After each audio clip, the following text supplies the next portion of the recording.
Buenos días, mi nombre es Isabel Rizan y os doy la bienvenida a la bibliotecaria de Miskatonic.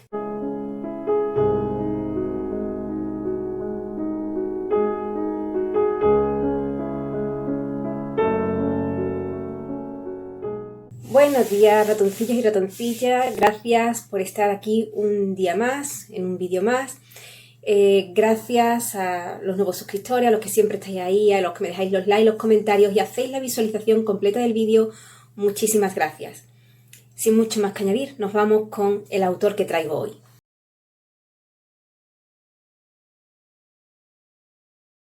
Pues hoy traigo a Mateo Alemán, que nació en Sevilla en 1547, fue bautizado en la iglesia del Salvador de Sevilla y provenía, parece ser que de familia judía. Esto no se sabe con certeza, pero puede ser que uno de sus antepasados fuera judaizante y que además hubiera acabado en la hoguera por ello, y que podría ser su abuelo. Mateo Alemán estudió bachiller de filosofía y artes y también estudió medicina. Continuaría sus estudios en la Universidad de Salamanca y de Alcalá de Henares. Se casaría con Catalina de Espinosa por una cuestión de deudas y se instalaron en Sevilla. Pero como no fue un matrimonio por amor, pues a los pocos años se terminaron separando.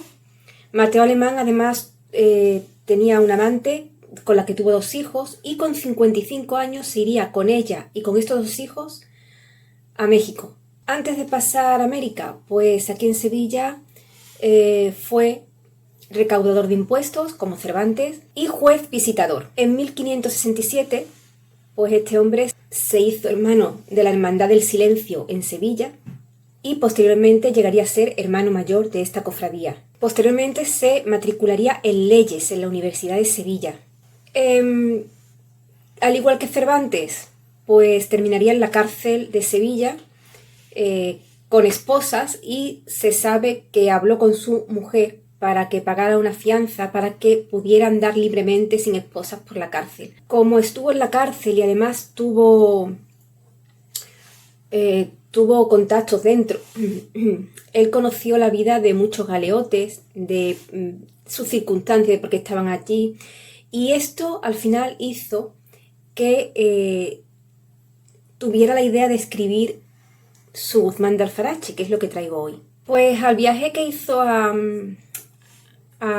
México, no solamente se fue con sus hijos, con su amante, sino que se llevó una copia del Quijote, que ya había sido editada, y que se la retuvieron en aduanas. Pudo recuperar esta copia gracias a un arzobispo y al final pues consiguió llevársela a América. Pero es muy curioso que ya por entonces las aduanas estaban dando la lata, ¿no? En el Nuevo Mundo pues se dedicaría a escribir, tomaría conocimiento con gente importante de la época y moriría en la indigencia. Tanto es así que de hecho se tuvo que pedir limosnas para poder enterrarlo. Nos vamos con la obra que traigo suya.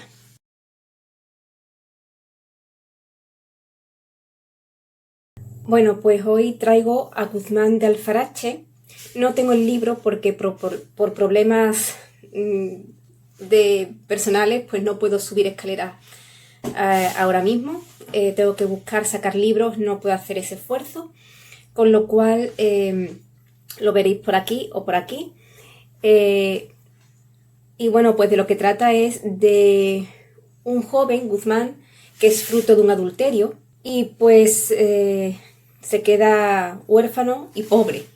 Entonces intenta medrar en la vida a través de matrimonios, vendiéndose o alquilándose a amos, burlado. Es una novela picaresca muy al estilo del Lazarillo de Tormes. Y bueno, pues forma parte de nuestra literatura del siglo de oro. Y nos vamos con mi opinión.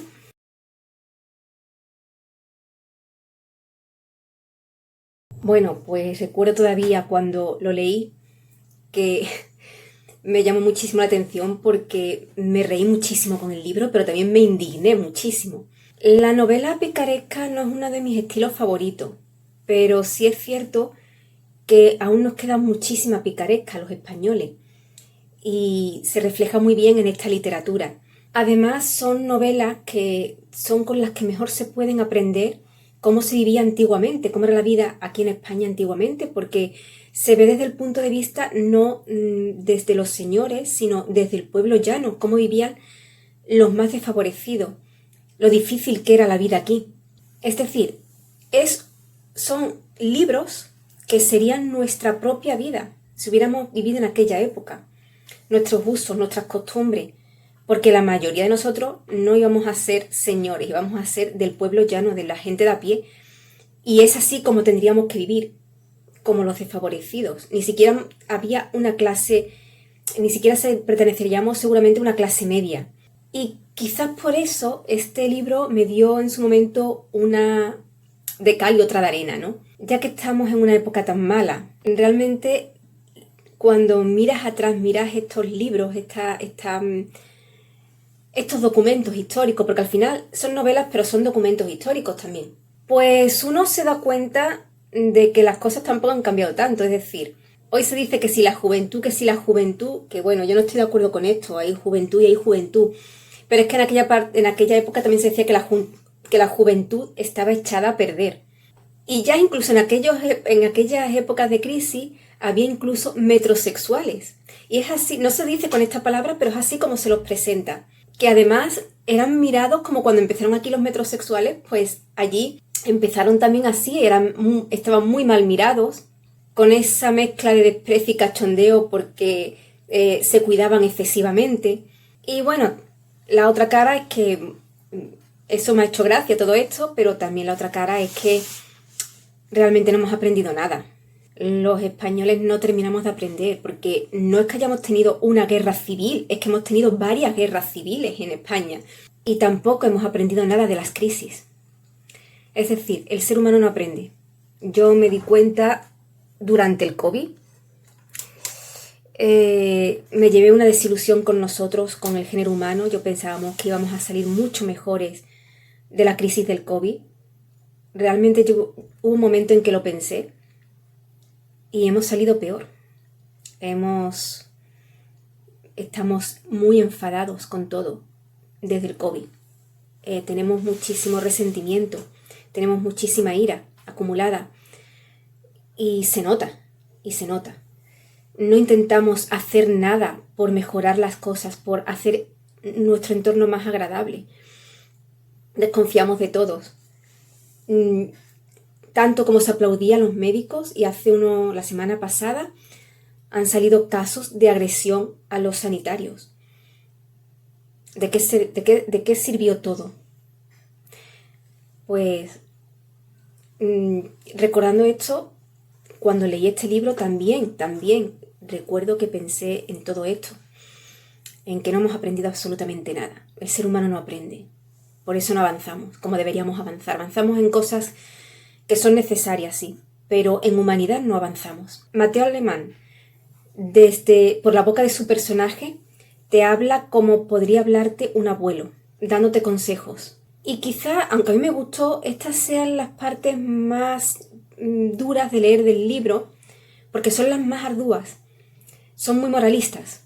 Que esto, pues habrá quien se lo tome por el lado irónico, proveniendo de quien proviene, de un pícaro, y que sin embargo para mí tiene mucho sentido, porque Guzmán nos habla ya desde la edad adulta y reformada. Y yo sí que recomendaría leer este libro con un lápiz en la mano. A mí me gusta subrayar los libros. Yo creo que los libros hay que trabajarlos. No me gusta guarretearlos. Para mí el guarreteo es cuando veo un libro que está subrayado a bolígrafo, que no se puede borrar, además mal subrayado, tachando palabras, con marcadores en color. Para mí eso es un guarreteo. A mí me gusta marcarlos a lápiz, porque se pueden borrar en cualquier momento. Entonces, yo también pienso que cuando yo falte todos mis libros, pues seguramente irán a alguien más, que tenga la oportunidad de borrar lo que yo escribí en ellos. Por eso siempre yo subrayo mucho, pero siempre con lápiz. Y yo este libro aconsejo que se haga así, con un lápiz en la mano, porque va a haber pasajes que seguramente te van a gustar y que vas a subrayar. Después, yo me he reído mucho con las ocurrencias de Guzmán y con los líos en los que se mete. Me maravilla el ingenio que tiene, que además ese ingenio es agudizado por el hambre y las penurias. Y también pensar que esto es material que el autor aprendió de los presos en la cárcel, cuando trabajaba allí su padre y cuando él estuvo encerrado. Entonces, son testimonios reales, que él ha novelado, pero son testimonios reales. Muy curioso también cómo expone la evolución del pícaro como si fuera un trabajo, las artimañas que va aprendiendo, cómo va medrando a base de argucias hasta medrar a ser casi un ladrón de guante blanco. Llega a estafar como si fuera un banquero. A los que, por cierto, el libro pone tibio a los banqueros de la época, ¿eh? Y de hecho se ve con muchas personas, antes que meter en un banco, preferían arriesgarse a que se lo robaran teniéndolo en casa o incluso mandándolo lejos a través del mar, que podrían ser ataques podrían caer en manos de piratas o hundirse. Pues preferían eso antes que meterlo en un banco. También me ha indignado, pero hay que verlo desde la perspectiva de la época, el lenguaje despectivo hacia las mujeres, frases como la venganza es de los débiles de carácter o de las mujeres. Pues eso, la verdad es que, por ejemplo, a la diosa Ceres se la llama ramera. O bien una frase que sí, que esa sí me impactó muchísimo. Hay una frase que es: no hay fuerza de hombre que le valga contra la que no quiere. Eso fue una bofetada en el rostro.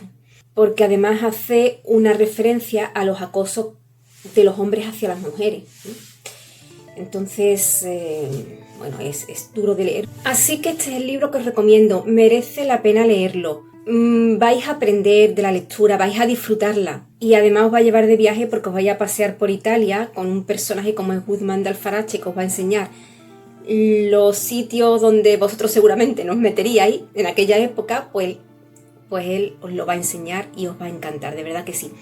Es una de esas lecturas que hay que hacer porque es nuestra, son nuestros clásicos y porque te enseña los usos y costumbres de una época que no vas a vivir y que esperemos que no vivamos porque pero ¿por qué no? Porque era muy muy dura y era muy difícil sobrevivir en ella.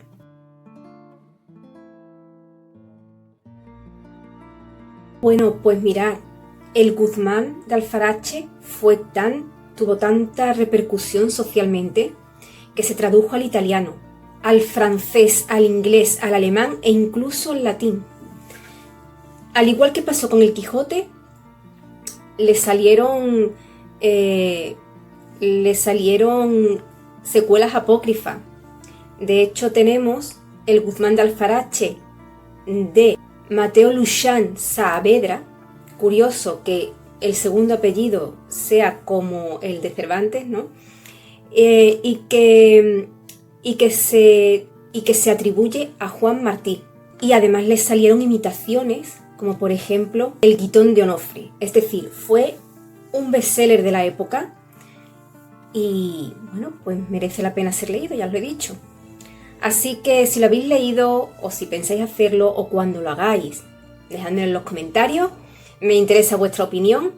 Nos vemos aquí el lunes que viene. Sed muy felices y leed todo lo que podáis.